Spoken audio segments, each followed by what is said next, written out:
pemula ya. Terus coba yang perempuan mau baca apa?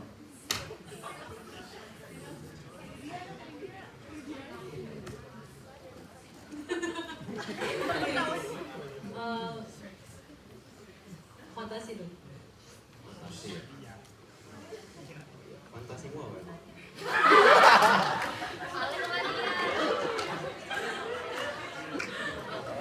Jangan-jangan kamu disuruh baca ini lihatnya ini.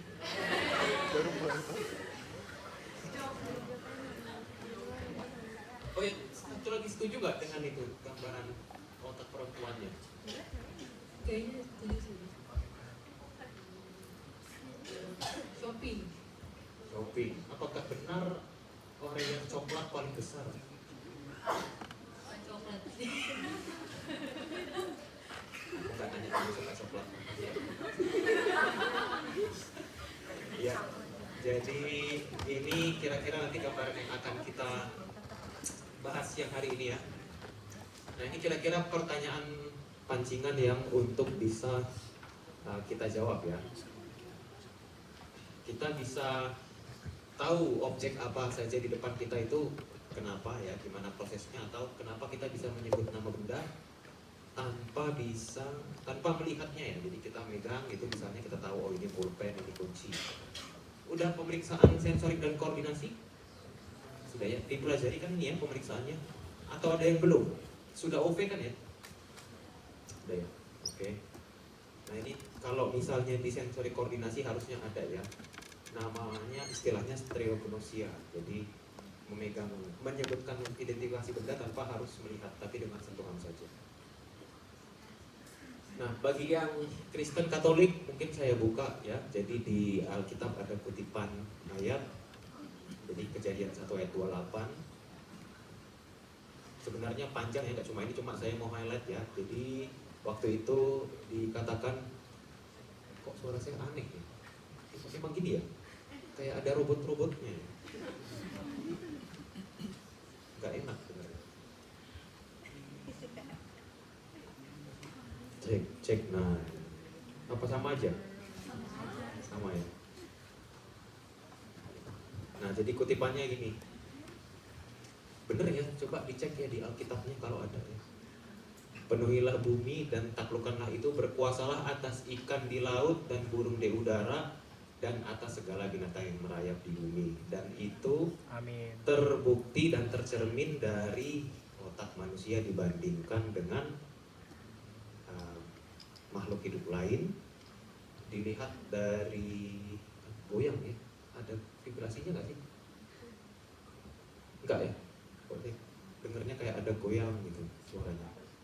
Ini otak kucing, ini kelinci, tikus, kelinci, kucing, simpanse dan sebagainya. Dilihat dibandingkan mereka, otak manusia secara volume lebih besar. Nah kalau teman-teman lihat ini lumba-lumba kayaknya lebih besar loh kalau dilihat gitu ya. Tetapi di lumba-lumba ada dua bagian otak ya, yang depan sama belakang. Proporsi dari otak depan sama belakangnya nggak terlalu, bukan dibandingkan dengan manusia itu masih relatif proporsinya masih lebih kecil di lumba-lumba. Di manusia otak korteks hemisfernya sangat berkembang dengan baik dibandingkan dengan area otak lain, sehingga itulah yang bisa membedakan kita, yang menjadi bukti ayat ini ya, kita bisa berkuasa atas makhluk hidup lain karena korteks hemisfer kita berkembang sangat pesat dibandingkan dengan makhluk hidup yang lain. Nah ini tadi kalau bisa secara ukuran dolphin lebih besar, tapi proporsi dibanding otak kecilnya dia nggak maju. Jadi hemisfer cerebral cortexnya itu perkembangannya relatif sama dengan cerebellum. Nah kalau bicara hemisfer, teman-teman nggak boleh lupakan nama ini, orang ini, Brodmann. Dia yang menjadi salah satu ilmuwan yang bisa membagi area otak detail ya, sesuai fungsinya masing-masing. Nah, zaman dulu dia sudah bisa bikin ini, area otak itu bisa dibagi jadi 52 area, dan mungkin Ya kalau dengan sekarang akan lebih banyak lagi ya, tapi secara klasik dia punya peta bahwa walaupun otak itu tiap bagian sama secara makro, tetapi sebenarnya fungsinya tiap bagian itu punya fungsi spesifik masing-masing. Ya, different part of cerebral cortex are involved in different cognitive and behavioral function. Ini yang kalau di sistem kesadaran itu dia fungsi awareness ya, jadi isi konten dari kesadaran. Nah ini kita akan detail tentang awareness ini. Nah secara umum fungsi korteks sebelum masuk ke detail ya, jadi secara umum fungsi korteks itu ada yang namanya primary cortex sama association cortex. Primary itu ya merekam yang utama. Jadi misalnya kayak penglihatan ya, primary cortex untuk visual adalah berarti fungsi otak yang dia hanya lebih ke menerima. Jadi area otak primer, misalnya area otak visual primer gitu ya. Jadi saya lihat di sini ada bangku, ya udah kita bisa melihat itu karena ada fungsi korteks primernya. Kita belum masalah yang menamai ya, belum menentukan fungsinya dan sebagainya, tapi area otak primer itu yang untuk fungsi utama ya. Jadi misalnya mendengar, area pendengaran yang primer berarti area otak yang fungsinya adalah untuk mendengar. Masalah itu suara apa, lagu apa, rasanya sedih apa enggak, bukan itu area otak yang lain ya. Contohnya adalah primary motor cortex, primary sensory cortex. Ini dipegang dulu konsepnya ya. Jadi korteks yang berperan untuk motorik, korteks yang berperan untuk sensorik. Sementara asosiasi itu yang untuk interpretasi ya. Jadi misalnya kita lihat bangku, bangku ini untuk duduk namanya ini, mereknya ini, seperti itu. Ada unimodal, ada heteromodal. Unimodal ya sesuai dengan fungsinya atau sesuai dengan stimulusnya. Jadi misalnya korteks asosiasi penglihatan berarti itu adalah area di otak yang fungsinya untuk menerjemahkan objek yang dilihat dari organ visual. Korteks asosiasi pendengaran berarti adalah area di otak yang fungsinya untuk interpretasi apa yang kita dengar. Unimodal itu berarti dia hanya memproses satu stimulus. Tapi kalau heteromodal berarti dia mengasosiasikan banyak stimulus. Jadi dia lebih memproses dari visual, pendengaran dan sebagainya. Nah ini contoh tadi yang saya bilang, di otak ada lobus occipital yang biru ini. Nanti saya akan juga share di slide selanjutnya ada. Cuma saya ingin mencontohkan bagaimana gambaran korteks primary cortex sama association cortex. Area 17 itu istilahnya namanya adalah primary sensory visual. Jadi kita bisa melihat objek karena apa? Karena nomor 17 ini berfungsi dengan baik. Tapi yang jelas matanya juga harus fungsi yang bagus ya. Kalau mata saja tidak berfungsi bagus ya, dia tidak akan menerima cahaya ke otak gitu. Jadi kalau mata kita baik, maka cahaya yang dipantulkan benda itu, kita bisa melihat benda kan karena benda itu memantulkan cahaya ke mata. Pantulan cahaya dari benda yang kita lihat itu masuk ke mata dengan korteks visual yang akan dipelajari di blok depan. Nah, yang menerimanya adalah area 17 ini. Ya. Area 18, 19 itu adalah secondary atau tertiary visual cortex. Jadi yang saya bilang di slide sebelumnya association cortex. Jadi kita bisa identifikasi apa objek yang di depan mata. Kemudian area yang highest order itu adalah 39 dan 40 ya. Jadi kalau kita lihat pulpen ya, kita tahu itu namanya pulpen, fungsinya apa, cara menggunakan. Nah itu karena area 39 40. Jadi sudah mengintegrasikan dari apa yang dilihat, dirasakan sama motorik, itu contohnya.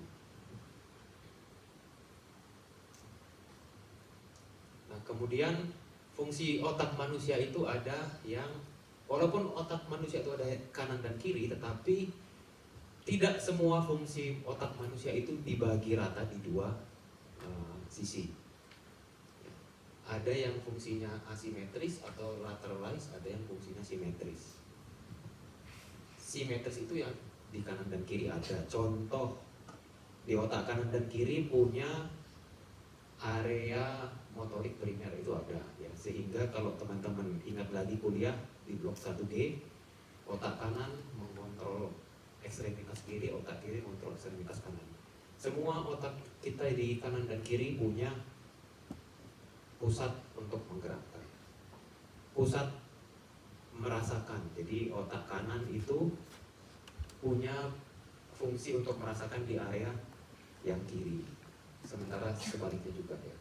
Jadi itu namanya homolog. Tapi ada fungsi yang asimetri. Jadi contohnya adalah bahasa. Bahasa itu pada umumnya pusat bahasa ada di otak kiri pada umumnya ya.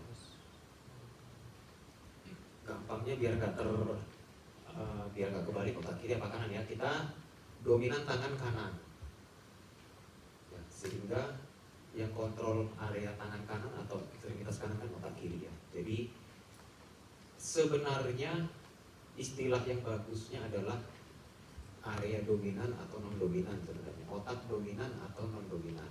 Tadi yang saya contohkan ya.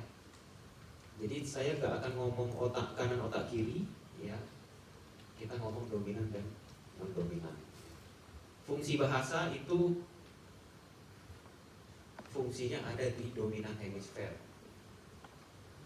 Nah, dominan hemisfer itu paling banyak di otak kiri, jadi seperti itu.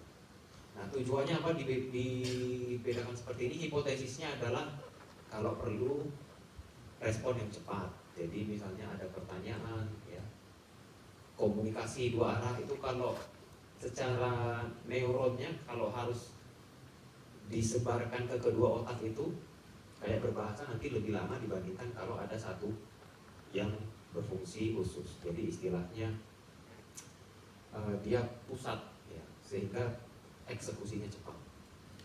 Nah, jadi kalau nanti saya ngomong dominan hemisfer atau non dominan hemisfer jangan bingung ya. Dominan hemisfer itu istilah untuk bagian otak yang lebih dominan kerjanya atau lebih ada fungsi-fungsi tertentu yang berfokus di situ. Tapi paling sering di otak kiri.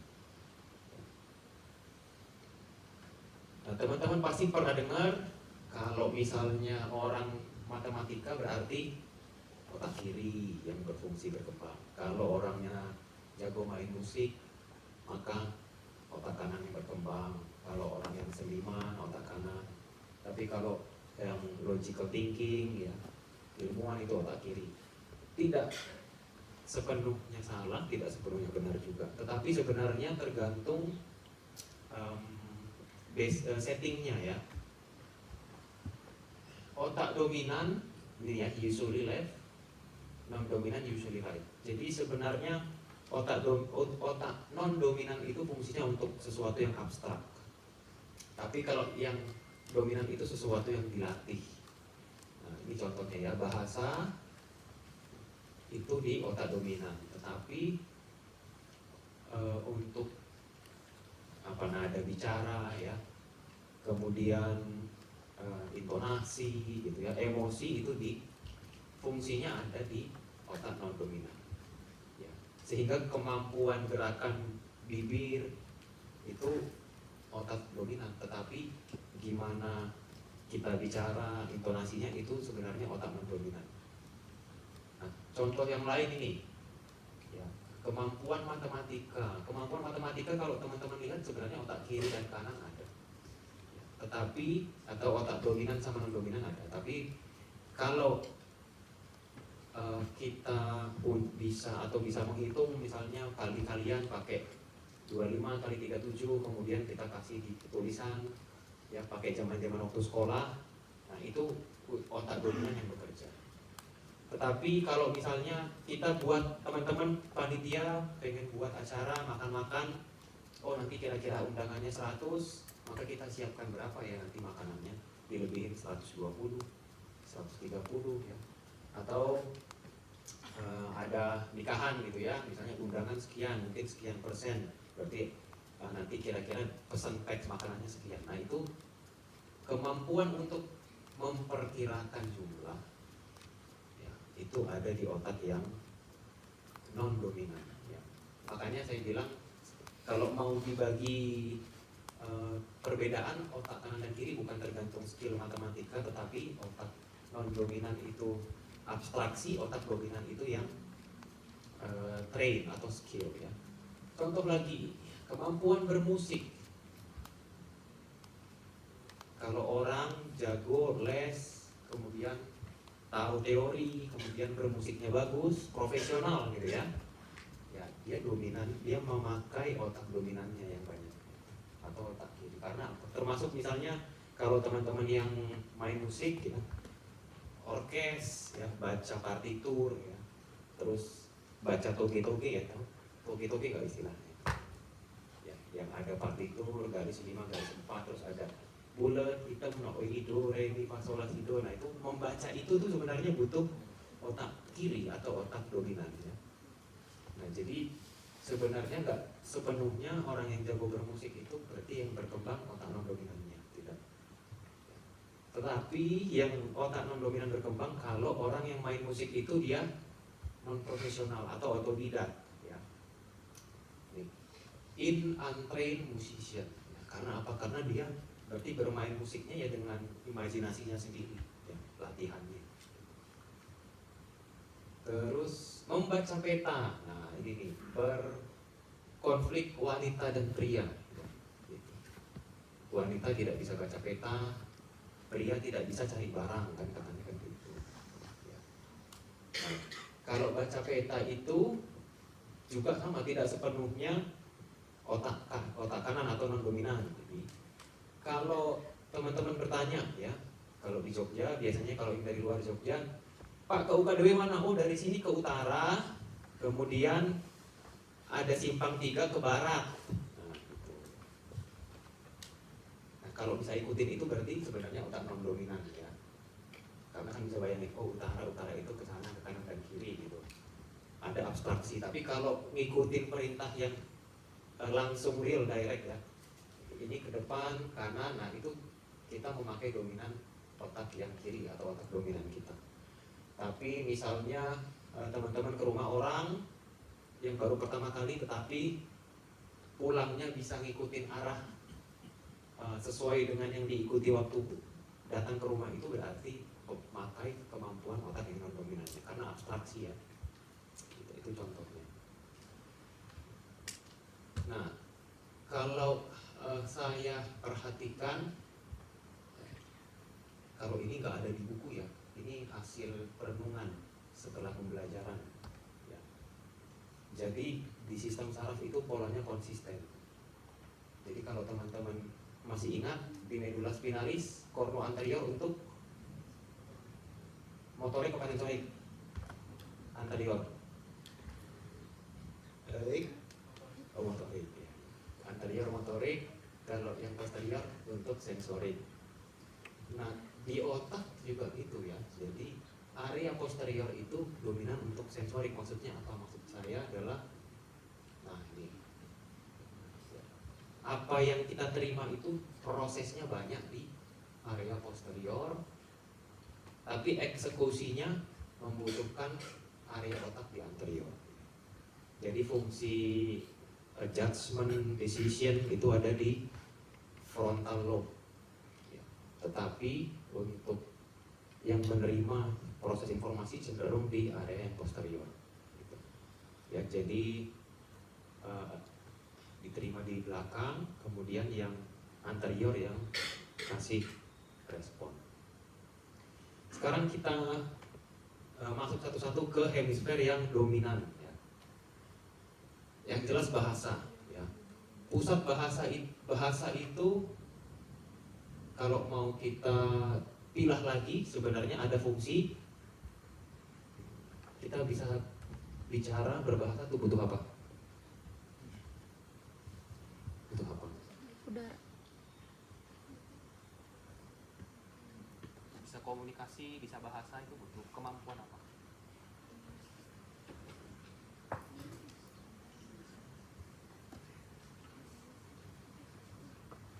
Kemampuan ketawa. Ya, komunikasi bisa kalau ada kata-katanya ya, jadi yang diucapkan atau kemampuan motoriknya ya. Terus habis itu apa lagi? Selain ada kata-katanya, ada suara. Terus ada kata-kata, ada suara, cukup nggak? Nah, lawan bicaranya harus apa?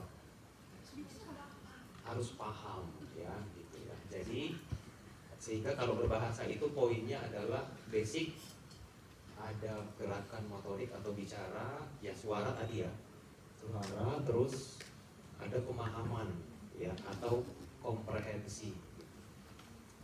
Nah, secara umum area yang bekerja adalah area Broca dan Wernicke.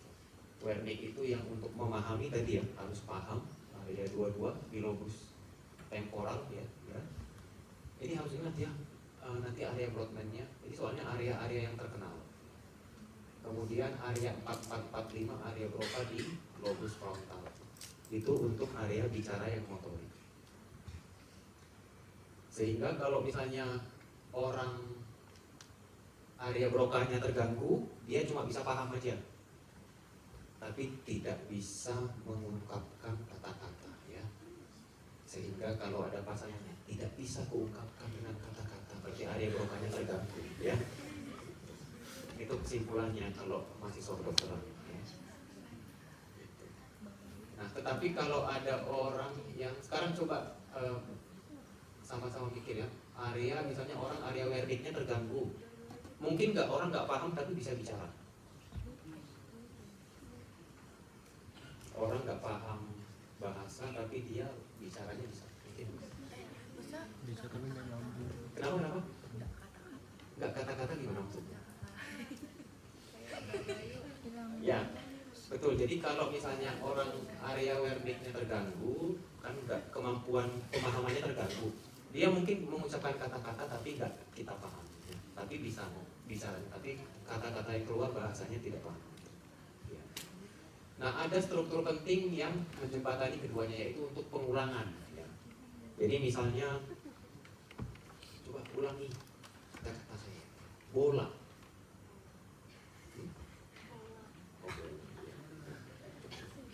Bisa repetisi. Jadi salah satu fungsi bahasa yang ketiga tadi kan udah ada ya, kelancaran, pemahaman, dan repetisi. Kenapa bisa repetisi? Karena apa? Karena kata-kata yang diterima dari telinga tadi, lobus temporal, itu ditransfer lewat fasciculus arcuatus ke area Broca. Area Broca-nya tinggal mengulang. Sehingga kalau ada suatu kondisi fasciculus arcuatusnya terganggu, maka dia bisa paham, dia bisa bicara lancar, tapi kalau kita minta mengulangi nggak bisa, ya ada kondisi klinis seperti itu. Nah, walaupun fungsi bahasa itu lateralisasi, tapi tetap dia terkonek ke area yang non dominannya lewat corpus callosum. Ingat, corpus callosum itu sebagai komunikator untuk ke sisi kontralateralnya. Ya. Kita udah bahas yang tiga ini. Kemampuan baca yang lain, kemampuan berbahasa yang lain adalah reading, writing, dan naming, kemampuan penamaan. Tapi yang basic adalah tiga. Nah, ini kira-kira pengenalan kondisi patologis, paling nggak teman-teman bisa tahu ya. Jadi misalnya ada afasia. Afasia itu kondisi klinis di mana ada gangguan berbahasa. Jenisnya bisa banyak ya. Yang kayak tadi yang saya bilang, kalau afasianya nggak bisa bicara tapi hanya paham, berarti afasia motorik, sesuai dengan yang terganggu apa. Kalau dia hanya bisa nggak bisa paham, berarti afasia sensorik. Nggak bisa semua, afasia global ya. Kemudian ada hemisfer yang non dominan. Nah, ini dia konsep yang harus teman-teman pahami juga. Namanya hemisfer dominan, yang biasanya kiri, dia hanya memberikan atensi pada sisi kontralateralnya. Jadi terlalu fokus, namanya kan dominannya, jadi terlalu fokus. Jadi misalnya otak kiri dia hanya memberikan attention span-nya di area yang sebelah kanan. Tapi kalau non dominan dia ngasih span area di sebelah kontralateral dan kanan juga. Ini nanti penting kalau teman-teman udah skill lab yang sensorik yang inatensi atau neglect. Neglect itu terjadi karena ada gangguan pada hemisfer yang non dominan ya. Jadi bayangin misalnya yang kanannya rusak, maka tinggal sisi kiri. Jadi yang dia perhatikan hanya di sisi kanannya aja. Karena apa? Yang otak kanan ini dia kehilangan fungsinya, sehingga yang sisa hanya yang diperhatikan di kanan. Nah ini contoh orang neglect ya. Disuruh gambar yang D, tapi yang digambar hanya yang di sisi kanannya, yang pohon di sini diabaikan. Karena kembali lagi kayak tadi ya, yang kanannya terganggu, hanya kerja di yang kiri, dia hanya memperhatikan di sisi kanan. Jadi yang walaupun dia melihat tapi dia nggak memperhatikan. Gitu ya. Termasuk disuruh gambar jam, coba gambar jam ya. Yang digambar cuma 1 sampai 7-nya lumayan kegambar ya, tapi 8 sampai 12-nya tidak diperhatikan sehingga tidak menjadi atensi sensorik. Kemudian kalau masuk per lobus ya, di lobus frontal ini saya kasih batasan ya, ada area motorik. Ini sudah pernah dibahas ya. Terus area 8, jadi frontal eye field, kontrol gerakan bola mata. Bola mata kita kan juga ada yang di sekitar mata itu, tetapi kontrol gerakannya juga dari otak sebenarnya. Jadi otak kiri, frontal eye field area 8 otak kiri itu akan menggerakkan mata secara horizontal ke kanan, ke area kontralateral. Kemudian sebaliknya ya. Terus ada juga supramentary motor cortex, gerakan motorik kompleks. Dan yang penting juga adalah area 9 sampai 12 ya, 9, 10, 11, 12. Itu fungsi kognitif, afek dan kalkulasi, sehingga kalau ada kondisi-kondisi yang mengganggu di lobus frontal akan merubah kognisi, merubah kepribadian. Ya, ini adalah contoh fungsi lobus frontal kalau teman-teman cari ya, tragedi Phineas. Ya, jadi cerita singkatnya, atau mau baca sendiri? Atau diceritain? Diceritain. Belum diceritain tapi udah ada yang tidur. Ini. Siapa Ya. lagi? Jadi ini ada seorang pekerja tambang ya, kerjanya di bawah tanah ya waktu itu. Orangnya ya baik, sopan ya, ya nggak ada masalah lah terhadap perilakunya. Suatu saat ada tragedi, kepalanya itu tertusuk ya benda berat ya, tombak itu ya, tertusuk dari depan. Dan puji Tuhannya masih hidup waktu itu ya. Jadi tertusuk dari tengkoraknya, ini tengkoraknya sampai dimuseumkan ya. Jadi bayangin dia tertusuk dan masih hidup. Diberi pertolongan ya, dilakukan pembedahan sehingga berhasil tombak atau besinya itu berhasil dilepas dari tengkoraknya dan orangnya masih hidup. Cuma setelah dia berhasil dari operasinya, perilakunya berubah ya, 180 derajat. Jadi yang sebelumnya baik, sopan dan sebagainya, malah setelah kejadian itu dia jadi misconduct ya, atau jadi pemarah, kemudian emosian dan sebagainya. Itu adalah tragedi yang bisa menunjukkan bahwa lobus frontal itu adalah berfungsi untuk fungsi afektif ya, atau kepribadian tadi. Kemudian lobus parietal itu ada gilus post sentral ya. Ada lobulus parietalis superior area 5 dan 7, dan area lobulus parietalis inferior yang termasuk dia Wernicke juga tadi ya. Jadi kalau saya bilang tadi Wernicke di temporal superior itu juga ada karena dia perbatasan sih ya, 3940 juga area Wernicke juga. lebih tepat sebenarnya kita ngomong area ya daripada lobus kalau untuk fungsi. Nah, kalau stereognosis ini yang kalau di skill lab dia area 5 dan 7 di lobulus parietalis superior untuk kemampuan mengidentifikasi benda tanpa melihat tapi hanya dengan sentuhan saja. Kemudian lobus temporal. Nah, lobus temporal ini dominan untuk pendengaran.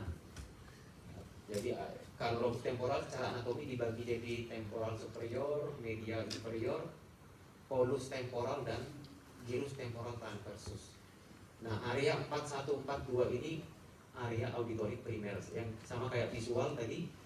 Jadi kita bisa mendengar, tapi kalau untuk mendengar suara apa, suara musik apa, band apa, lagunya siapa itu ada area asosiasi ya, area 2122. Kemudian area 38 itu adalah cortex psychical tadi ya. Terus lobus occipital tadi sudah saya kasih contoh di depan untuk penglihatan. Ada istilahnya striata, parastriata dan peristriata 17, 18, 19. Areanya makin besar, dia makin fungsinya kompleks ya untuk interpretasi. Nah, ini adalah saya ingin kasih skema tadi ya, area yang dia multimodal tadi ya. Jadi mengintegrasikan stimulus yang diterima.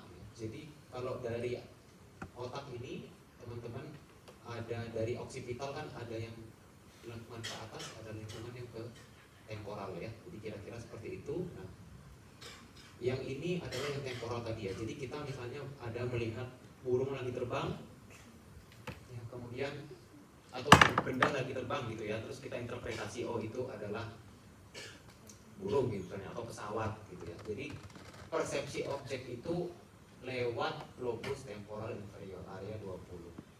Jadi misalnya kita melihat benda diterima lobus occipital, kita bisa menentukan benda itu apa namanya karena ada area lobus temporal inferior tadi yang mengolah.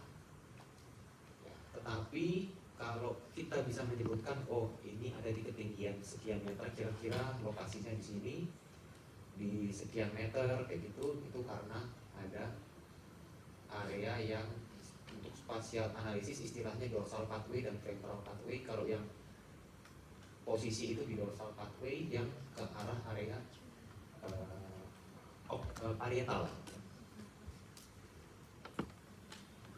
Nah, kemudian ada lobus limbik. Ini adalah lobus yang dimiliki oleh semua makhluk hidup ya, karena dia berfungsi untuk bertahan hidup. Untuk bertahan hidup butuh apa aja? Makan. Jadi fungsi pengaturan lapar dan kenyang ada di sini. Kemudian apa lagi? Ya, selain makan minum, lagi puasa ya. Selain makanan apa yang gitu? Ya. Waspada. Iya, waspada untuk ini ya. Respon kalau ada bahaya, itu juga adanya fungsi di sini ya. Jadi misalnya kalau istilahnya dulu fight and flight itu ya, jadi kan untuk waspada ya, juga fungsi limbik. Selain itu supaya makhluk hidup gak punah harus ngapain? Berkembang biak. Wah, langsung cepat kan kalau berkembang biak kan jadi gitu. Nah, fungsi seksual juga di sini ya, sebenarnya nggak cuma itu sih. Supaya nggak punah kan ya harus makan juga, harus berkembang biak, terus harus waspada juga. Tapi kenapa langsung berkembang biak? Gitu. Nah ini ya, jadi untuk fungsi limbik ini tadi fungsi basic makhluk hidup. Hipotalamus itu termasuk lobus limbik. Kemudian olfaksi ya, karena olfaksi itu untuk di makhluk hidup atau di binatang kan untuk cari apa mangsa ya, untuk makanannya, konsumsinya. Ada memori, hipokampus istilahnya, terus ada tadi ya emosi dan hasrat itu di amigdala. Kalau misalnya dilihat secara seluler ya, korteks serebral itu tidak sama ya ketebalannya ya. Jadi kalau yang hemisfer serebral yang saya bilang di otak manusia itu berkembang, itu ada 6 layer cortex ya. Tapi makin ke dalam, makin di subcortex, makin ke lobus limbik, dia lapisannya makin tipis ya, trilayer. Simple cortex bahkan di amigdala dia simple cortex nggak ada lapisannya. Nah ini adalah potongannya ya, kira-kira gambaran dari lobus limbik. Ada hipokampus, ya, kemudian ada amigdala gitu. Jadi dia posisinya di dalam, ya, atau istilahnya area otak yang reptilian, ya, reptilian brain itu sebenarnya lobus limbik. Jadi kalau misalnya teman-teman kerjaannya makan, marah, berkembang biak, waspada, ya berarti sebenarnya reptilian brain yang dominan ya. Kemudian ini saya ada paling tidak sharing tentang istilah-istilah yang biasa terganggu kalau ada gangguan di kognitifnya. Kalau tadi gangguan bahasa afasia, kemudian ada agnosia. Agnosia itu tadi tidak bisa menginterpretasi ya. Jadi contoh, pasiennya fungsi matanya bagus, bisa melihat tapi tidak bisa menamai atau nggak tahu ya. Namanya agnosia. Termasuk mendengar juga, mendengarkan tapi nggak tahu itu suara apa, itu namanya juga agnosia auditori misalnya. Ini diagnosis diajarin di Skin Lab, kemudian neglect juga ada ya di Skin Lab. Jadi ignore stimuli from the contralateral. Oke. Mungkin sekian sharingnya. Kalau ada pertanyaan